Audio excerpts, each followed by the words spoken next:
பலம் உள்ளவர்களாக மாற முடியாது.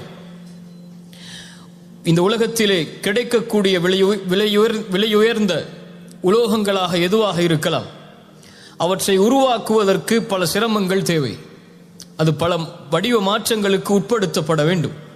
அப்படியா இல்லையா? அந்த வடிவ மாற்றங்களுக்கு உட்படுத்தப்பட்டால் தான் அது உயர்தர நிலைக்கு வர முடியும். தங்கமாக இருக்கலாம், வைடூரியமாக இருக்கலாம், எதுவாக இருந்தாலும் சரி. அதுபோல்தான் மனிதன் இந்த உலக வாழ்க்கையில் வெற்றியை சுவைக்க வேண்டுமென்றால் அவன் சோதிக்கப்பட வேண்டும். தோல்விகளையும் விமர்சனங்களையும் அல்லது புறக்கணிக்கப்படக்கூடிய நிலைமைகளையும் சந்திக்காமல் இந்த உலகத்தில் யாரும் வெற்றியை அனுபவிக்க முடியாது. இந்த உலக வாழ்விலும் சரி, மறுமையிலும் சரி. சோதனைக்கு உள்ளாக்கப்பட்டால்தான் வெற்றி கிடைக்கும். தோல்வியை சந்தித்தால்தான் ஒரு வெற்றியை சுவைக்க முடியும். தோல்வியை சந்திக்காத வெற்றியாக இந்த உலகத்திலும் நாளை மறுமையிலும் கணக்கிடப்படாது. அல்லாஹ் ரப்புல் ஆலமீன் சூரத்துல் அன்கபூத்துடைய 1வது 2வது 3வது வசனத்தில் அல்லாஹ் அதை தெளிவுபடுத்துகிறான். அலிஃப் லாம் மீம் அர்த்தத்தை அல்லாஹ் அறிந்தவன். ஹஸிபன் நாசு அய்யுத்ரகு அய்யகூலு ஆமன்னா வஹும் லா யுஃப்தனூன். லா இலாஹ இல்லல்லாஹ் என்று நீங்கள் கூறிவிட்டால், நீங்கள் முஸ்லிம்களாக மாறிவிட்டால், இறைவனுக்கு நெருக்கமானவர்களாக மாறிவிட்டால் அல்லாஹ் உங்களை சோதிக்காமல் விட்டு விடுவான் என்று எண்ணிக்கொண்டீர்களா? வலகத் ஃபதன்னா, இறைவன் சோதித்திருக்கிறான் உங்களுக்கு முன்னால் உள்ள சமூகத்தையும். ஃபலயஅலமன்னல்லாஹு அல்லதீன ஸதகு வலயஅலமன்னல் காதிபீன். ஏன் அந்த சோதனை? அந்த சோதித்து யார் வெற்றி பெறுபவர்கள், யார் உண்மையாளர்கள், அதில் யார் தோற்று பொய்யர்களாக மாறுபவர்கள் என்பதை இறைவன் பிரித்தறிந்துதான் உங்கள் ஈமானை இறைவன் அங்கீகரிப்பான். புரியுதா?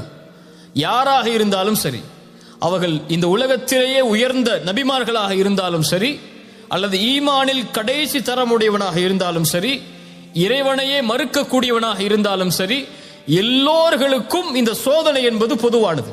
பாவிகளை, இறைவனுக்கு மாறு செய்பவர்களை மட்டும்தான் இறைவன் சோதிப்பான் என்றால் நபிமார்கள் இறைவனால் சோதிக்கப்பட்டிருக்க மாட்டார்கள். இல்லையா? இப்ப நபிமார்களையும் இறைவன் சோதித்திருக்கிறான், பசியை கொண்டு சோதித்திருக்கிறான், அவர்களை மறுக்கக்கூடியவர்களை அவர்களுடைய உறவிலிருந்தே ஏற்படுத்தி சோதித்திருக்கிறான். நபி நூஹை சோதித்தான், யாரை கொண்டு? மகனை கொண்டு. நபி லூத்தை சோதித்தான், யாரை கொண்டு? மனைவியை கொண்டு. இப்ராஹிமை சோதித்தான், தந்தையை கொண்டு. அல்லாஹுடைய ரசூலை சோதித்தான், அவர்கள் விரும்பியவர்களுக்கு ஹிதாயத்தை வழங்காமல். அல்லாஹ் ரப்புல் ஆலமீன் பாவிகளை மட்டும்தான் சோதிப்பான் என்று கிடையாது. அல்லதி ஹலகல் மௌத வல் ஹயாத, சூரத்துல் முல்க் 2வது வசனம். அல்லாஹ் சொல்கிறான், அல்லதி ஹலகல் மௌத வல் ஹயாத லியப்லுவக்கும் அய்யுக்கும் அஹ்ஸனு அமல. வாழ்வையும் மரணத்தையும் இறைவன் ஏற்படுத்தியதன் நோக்கமே சோதனைக்காகத்தான். இப்ப சோதனை என்பது இந்த உலகத்திலே பொதுவானது.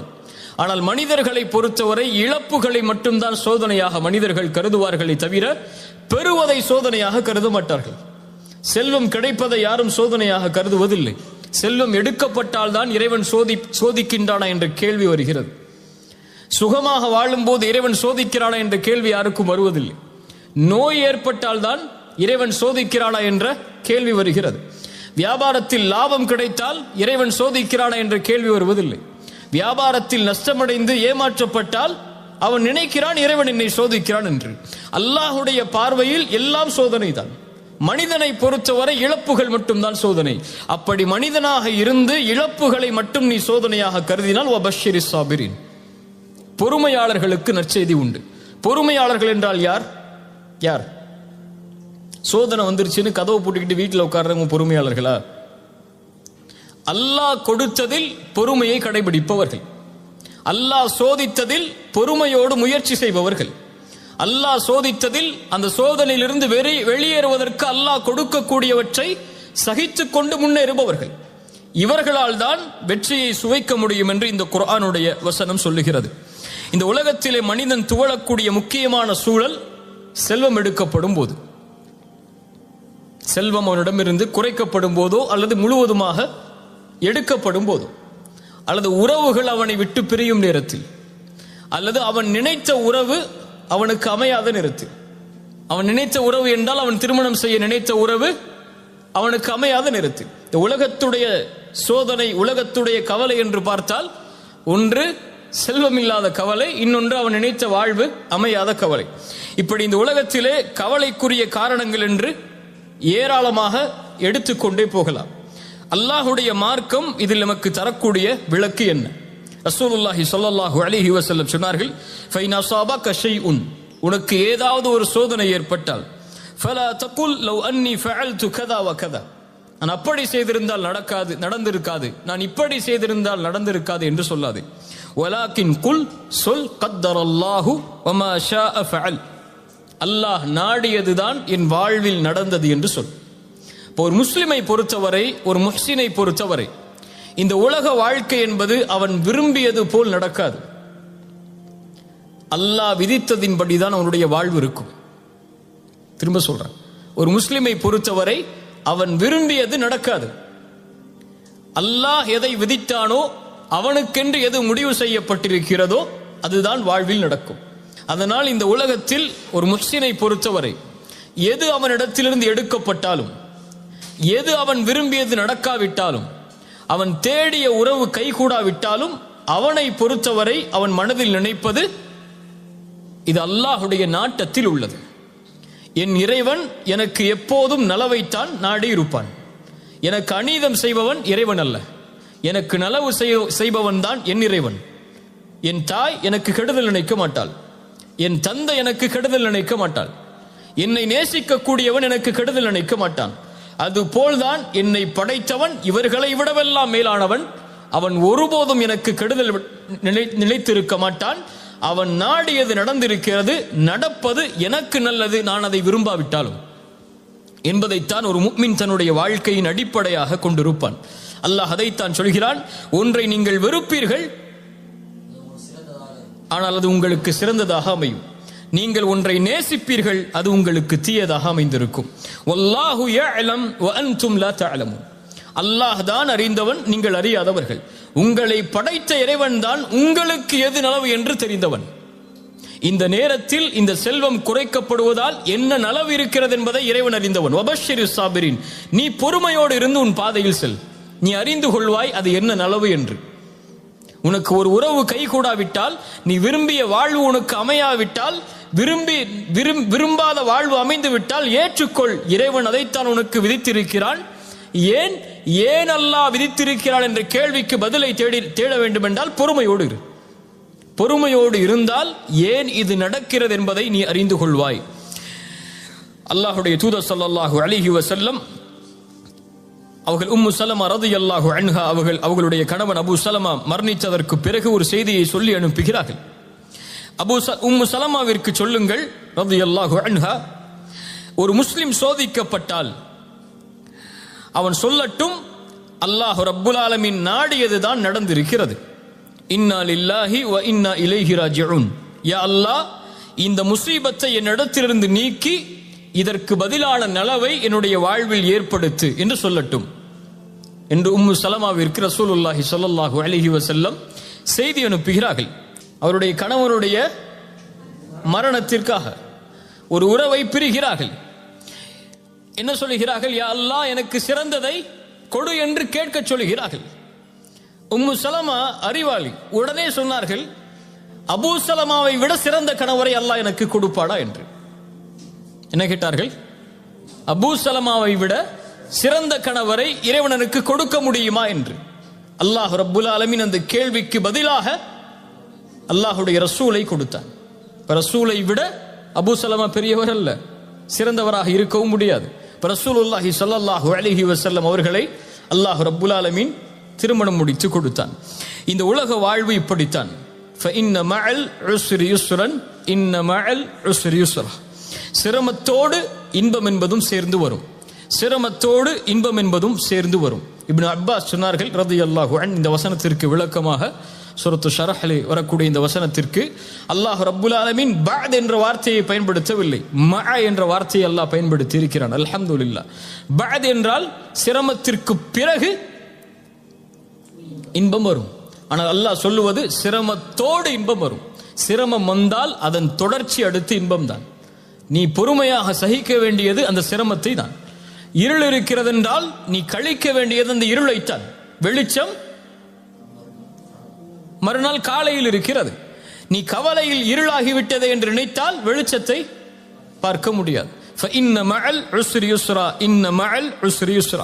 இதைத்தான் அல்லாஹ் ரப்புல் ஆலமீன் நபிமார்களுக்கும் பாடமாக புகட்டினான். சூரா யூசுஃபுடைய 110வது வசனத்தில் அல்லாஹ் சொல்கிறான், ஹத்தா இதஸ்தைஅஸர் ருசுலு வதன்னு அன்னஹும் கத் குதிபு. நபிமார்கள் அழைப்பு பணி செய்கிறார்கள். நபி நூஹ் அழைப்பு பணி செய்கிறார். இறைவனின் பக்கம் மக்களை அழைத்துக் கொண்டே இருக்கிறார். ஆனால் மக்கள் எல்லோரும் அவர்களை வெறுக்கிறார்கள், புறக்கணிக்கிறார்கள், பொய்யர் என்கிறார்கள், சூனியக்காரர் என்கிறார்கள். என்ன நினைத்துக் கொண்டார்கள் நபிமார்கள்? இனிமேல் நம்மை யாரும் நம்பிக்கை கொள்ளக்கூடியவர்கள் உருவாக மாட்டார்கள் என்று நினைக்கும் போதுதான் ஜாஅஹும் நஸ்ருனா, அல்லாஹ் அவர்களுக்கு உதவி செய்வான். அல்லாஹ் அவர்களை அதுவரை அந்த நம்பிக்கையின்மையை அல்லாஹ் ஏற்படுத்தி கொண்டே இருப்பான். அந்த நம்பிக்கையின்மை ஏற்பட்டு முடிந்தது என்று நினைக்கும் போது அல்லாஹ் உதவி செய்வான். ஜாஅஹும் நஸ்ரா. அதனால் அல்லாஹ் ரப்புல் ஆலமீன் ஒரு முஃமினுக்கு சொல்லக்கூடியது, செல்னி சோதனை வந்தால் துவண்டு உட்காராது, சிரமம் வந்தால் உன்னை அழித்துக் கொள்ளாது. ஏன்? ஒரு முஹ்சின் அப்படி இருக்க மாட்டான். இஹ்சானுக்கும் இதுக்கு என்ன சம்பந்தம்? நீ உள்ளே யோசிச்சீங்கல்ல, இஹ்சானுக்கும் இதுக்கும் என்ன சம்பந்தம் என்று சூரத்துல் அன்கபூத் சொல்கிறது 69வது வசனத்தில், வல்லதீன ஜாஹது ஃபீனா லனஹ்தியன்னஹும் சுபுலனா வ இன்னல்லாஹ லமஅல் முஹ்சினீன். சூரத்துல் அன்கபூத் 69வது வசனம். வல்லதீன ஜாஹது ஃபீனா, எம்முடைய பாதையில் யார் முயற்சி செய்கிறார்களோ, வரக்கூடிய சோதனைகளில், வரக்கூடிய சிரமங்களில், வரக்கூடிய இழப்புகளில் யார் எம்முடைய பாதையில், அதாவது அல்லாஹ்விற்காக, அல்லாஹ்வை நோக்கமாக கொண்டு, அல்லாஹ்வை மனதில் நிறுத்தி யார் முயற்சி செய்கிறார்களோ, நிச்சயமாக நாம் அவர்களின் பாதையை திறந்து வைத்தே தீருவோம். லனஹ்தியன்னஹும் சுபுலனா. ஏன்? வ இன்னல்லாஹ லமஅல் முஹ்சினீன். இப்படி போராடக்கூடிய, இப்படி சிரமங்களை எதிர்த்து நிற்கக்கூடிய, இப்படி சோதனையின் போது முயற்சி செய்யக்கூடிய இந்த முஹ்சின்களோடு அல்லாஹ் இருக்கிறான். இப்ப சோதனைகளில் போராடுபவன் முஹ்சின், சோதனைகளை எதிர்கொள்பவன் முஹ்சின், சோதனையில் வெற்றி காண்பதற்காக முயற்சி செய்பவன் முஹ்சின். அவன் மனதிலே நினைப்பது அல்லாஹ்வுடைய நாட்டம் நடந்திருக்கிறது. ஒவ்வொன்றிற்கும் ஒரு காலம் உண்டு. அந்த காலம் வரும் வரை அவன் காத்திருந்துதான் ஆக வேண்டும். இதுதான் உலகம் சொல்லக்கூடிய பாடம். ஒரு மரம் மரமாக வேண்டுமென்றால் அதற்கென்று ஒரு காலம் இருக்கிறது. ஒரு கட்டிடம் கட்டிடமாக உருவாக வேண்டுமென்றால் அதற்கென்று ஒரு காலம் இருக்கிறது. இந்த உலகத்திலே ஒவ்வொன்றுக்கும் ஒரு காலம் இருக்கிறது. அந்த காலம் வரும் வரை பொறுமையோடு இருந்து முயற்சி செய்பவர்கள் வெற்றி பெறுவார்கள். இன்றே நடக்க வேண்டும் என்று நினைப்பவர்கள் கவலையையும் துன்பத்தையும் தன்னுடைய வாழ்வில் இணைத்துக் கொண்டே நகர்ந்து கொண்டிருப்பார்கள். காலம் வரும் வரை முயற்சியை கைவிடாமல் யார் முயற்சி செய்கிறார்களோ அவர்களுக்கு அல்லாஹ் ரப்புல் ஆலமீன் உதவி செய்து கொண்டே இருப்பான். மனிதனாக பிறந்தவன் முயற்சி செய்து கொண்டே இருப்பான். துவண்டு உட்காருவது மனிதனுடைய குணம் அல்ல. அவனுக்கு முடியும் வரை அவன் போராடி கொண்டே இருப்பான். அவனுடைய காலம் வரும் வரை அவன் காத்து கொண்டே இருப்பான். சிலருக்கு 25 வயசுல அவங்களுடைய வாழ்க்கை அமைஞ்சிருக்கும். சிலருக்கு 30 வயசுல தான் அமையும்னா 30 வயசு வரை அவன் காத்திருந்துதான் ஆகணும். அப்படியே இல்லையா? 40 வயசுல தான் அமையும்னா 40 வயசு வரைக்கும் காத்திருந்துதான் ஆகணும். இப்ப காத்திருக்கக்கூடிய நேரத்தில் யார் அவசரப்பட்டு இன்று ஏன் எனக்கு அவனை போன்ற வாழ்க்கை இல்லை, இன்று ஏன் எனக்கு அவருடைய வாழ்வை போன்ற வாழ்க்கை இல்லை என்று நினைத்தால் அவன் என்ன ஆவான்? முயற்சி செய்ய மாட்டான், துவண்டு உட்கார்ந்து விடுவான். ரசூலுல்லாஹி ஸல்லல்லாஹு அலைஹி வஸல்லம் மக்காவுடைய வெற்றிக்கு செல்கிறார்கள். மக்காவுடைய வெற்றிக்கு ரசூலுல்லாஹி ஸல்லல்லாஹு அலைஹி வஸல்லம் செல்லுவதற்கு எத்தனை ஆண்டுகள் ஆனது? ரசூலுல்லாஹி ஸல்லல்லாஹு அலைஹி வஸல்லமுடைய 11 வருஷ மக்காவுடைய வாழ்க்கை, அதன் பிறகு நடந்த மதீனாவுடைய வாழ்க்கை, அத்துணை ஆண்டுகள் தேவைப்பட்டது மக்காவுடைய வெற்றிக்கு. ஒரு நபிக்கு அல்லாஹ் மக்காவிலேயே வெற்றியை கொடுத்திருக்கலாம், மதீனாவிற்கு அழைத்து செல்லாமல். ஏன் மதீனாவிற்கு அழைத்து செல்ல வேண்டும்? ஏன் அத்துணை போர்க்களங்களை சந்திக்க வேண்டும்? ஏன் அத்துணை இழப்புகளை அல்லாஹ்வுடைய தூதர் சந்திக்க வேண்டும்? இப்போ ஒரு வெற்றி என்பது இழப்புகளுக்கும் சோதனைகளுக்கும் பிரச்சனைகளுக்கும் விமர்சனங்களுக்கும் புறக்கணிக்கப்படுவதற்கு பிறகுதான் நடக்கும் என்பதை நபிக்கு அல்லாஹ் உணர்த்தும் போது நாம் யார்?